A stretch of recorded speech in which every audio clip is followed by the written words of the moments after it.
महात्मा गांधी, पंडित जवाहरलाल नेहरू, सरदार वल्लभ भाई पटेल, डॉक्टर भीमराव अंबेडकर, बाबा साहब, इन सब की मेहनत और लाखों कुर्बानियों के बुनियाद पर खड़ा हमारा ये लोकतंत्र आजादी के बाद साल दर साल हर सरकार ने उसको मजबूती देने का पूरा प्रयास किया और वो मजबूत होता गया। आज इस स्थिति में हमारा लोकतंत्र आया इन सब की कुर्बानियों और मेहनत की वजह से कि प्रधानमंत्री सर ऊंचा करके कह सकते हैं मदर ऑफ डेमोक्रेसी, लोकतंत्र की मां भारत को बताते हैं। तो वो ऐसे ही नहीं बनी मां, उसके लिए सबकी कुर्बानियां रही। To make India the mother of democracy there have been sacrifices galore. लेकिन कोई भी पुत्र अपनी मां को कमजोर करने के लिए कुछ काम ऐसा नहीं करेगा जिससे वो मां कमजोर हो जाए। उल्टा उसको ताकत देगा, मजबूती देगा, उसके स्वास्थ्य की रक्षा करेगा, उसके स्वास्थ्य की चिंता करेगा। जो आज हिंदुस्तान में हो रहा है,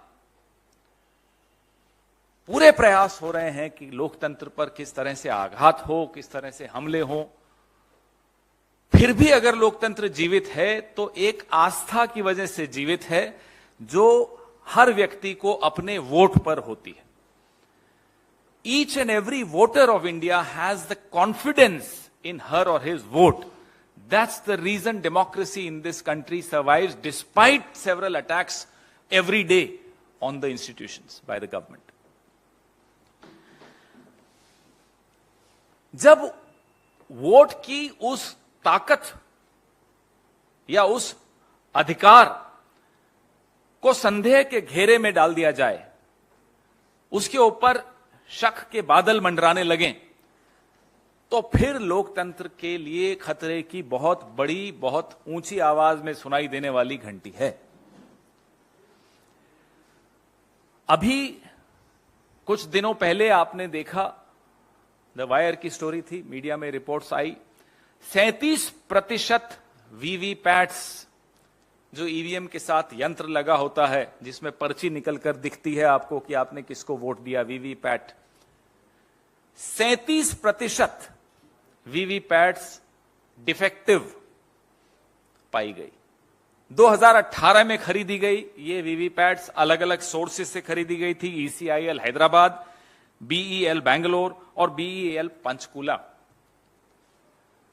2018 में खरीदी गई इन वीवीपैट्स का उपयोग न केवल 2019 के लोकसभा चुनाव में हुआ, लेकिन उसके बाद के तमाम चुनावों में भी इन्हीं वीवीपैट्स का उपयोग हुआ। ये वीवीपैट जब आई थी, मुझे याद है यूपीए का शासन था और हर राज्य ने अपनी तरफ से कुछ प्रतिनिधि भेजे थे। जब उनका डिस्प्ले हुआ था, टेस्ट हुआ था, दिल्ली की तरफ से मैं गया था कुछ और साथियों के साथ। वीवीपैट्स के लाने के पीछे मकसद यह था कि लोगों का ईवीएम पर और चुनावी प्रक्रिया पर भरोसा और मजबूत बने। उनको कोई संशय नहीं रह जाए कि अगर मैंने हाथ पे बटन दबाया है तो वो वोट हाथ पर ही गया है या नहीं, या किसी और पार्टी पर बटन दबाया है तो उसी को जा रहा है या नहीं। ये भरोसा उसका मजबूती से उसको मिले वोटर को, इसलिए वीवीपैट लाई गई। अब जो ये 37% वीवीपैट्स हैं, 17,50,000 वीवीपैट्स में से 6.5 लाख, 1/3 से ज्यादा वीवीपैट्स खराब पाई गई। सोचिए कितना गंभीर ये मसला है। 2021 में चुनाव आयोग ने, ये चुनाव आयोग की चिट्ठी है जनवरी 2022 की, जो चुनाव आयोग ने इन तीनों कंपनीज जिनका मैंने नाम लिया उनको लिखी है कि ये वीवीपैट्स डिफेक्टिव हैं। 4 लाख वीवीपैट्स हैदराबाद ईसीआईएल की खराब निकली, 1,85,000 बीईएल बैंगलोर की खराब निकली और 68,500 बीईएल पंचकुला की वीवीपैट्स खराब निकली। तो ये जो शंका की जो आग है ना, ये चिंगारी ऐसे ही नहीं शुरू हुई। जो लोगों के मन में ये संशय आया, ये कोई मीडिया ने संशय पैदा किया हो या किसी विपक्षी दल ने पैदा किया हो, ऐसा नहीं होता। एक ही सीरीज के सीरियल नंबर वाली हजारों मशीनों का खराब पाया जाना तकनीकी खराबी बताते हुए, तो निर्धारित एसओपी होता है, स्टैंडर्ड ऑपरेटिंग प्रोसीजर होता है। क्या है वो एसओपी?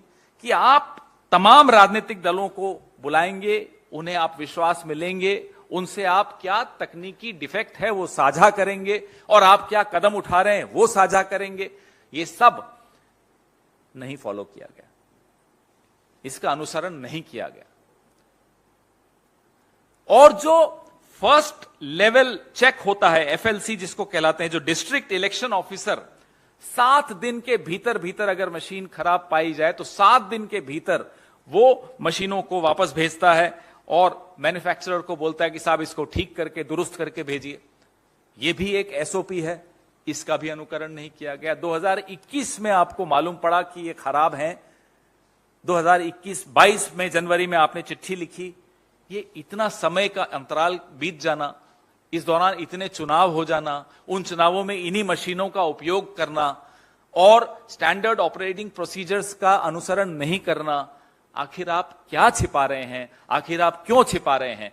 क्या यह तकनीकी खराबी है? क्या यह मानव रचित खराबी है? जो भी है बताइए, सबको विश्वास में लीजिए, तमाम राजनीतिक दलों को आप बुलाइए।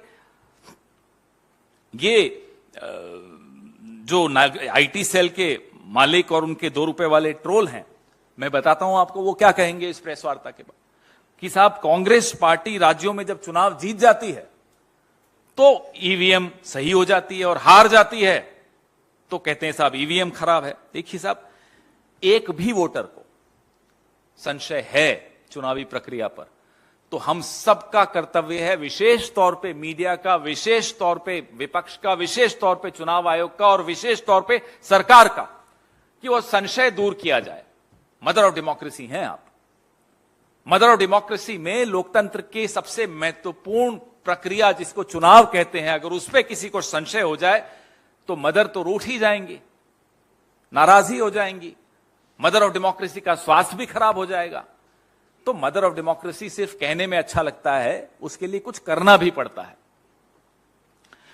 रखरखाव ईवीएम्स का हम कई बार रिपोर्ट्स आप दिखाते हैं, हम उस पर रिएक्ट करते हैं कि बिना नंबर के वाहन पे ईवीएम जाते हुए पाए गए, तो क्या हमें चुप हो जाना चाहिए? क्योंकि हम एक चुनाव वहां जीत गए, दूसरा चुनाव वहां जीत गए, इसलिए हमारा मुंह बंद हो जाना चाहिए? हम चुनाव जीतें या हारें, लोगों का विश्वास चुनाव से टूटे नहीं, उस पर से हिले नहीं, यह हमारा सबका दायित्व है, सामूहिक दायित्व है। इंग्लिश में कहते हैं sunlight is the best disinfectant. जो सूरज की रोशनी होती है, जो धूप होती है, वो कीटाणुओं का नाश करती है। तो ऐसा जब संशय लोगों को लोकतांत्रिक प्रक्रिया पे आ जाए, ऐसे में सरकार को, चुनाव आयोग को खिड़कियां दरवाजे खोलने चाहिए ताकि धूप आए, संशय के कीटाणु दूर हों और चुनावी प्रक्रिया पर, लोकतंत्र पर लोगों का विश्वास टूटे नहीं, बना रहे। पारदर्शिता बहुत महत्वपूर्ण होती है चुनाव में, चुनावी प्रक्रिया में। लोगों के मन में अगर यह शक भी है कि कुछ छिपाया जा रहा है, वो शक आगे चलकर नासूर बन जाता है। हम इसलिए बार बार चुनाव आयोग से और प्रधानमंत्री से और सरकार से आह्वान करते हैं, आग्रह करते हैं कि शक को नासूर मत बनने दिया जाए, ना बनने दिया जाए। हमारा ही मुंह बंद करने के लिए बार बार कोशिश की जाती है। और वो गाना था, सावन जो आग लगाए तो उसे कौन बुझाए।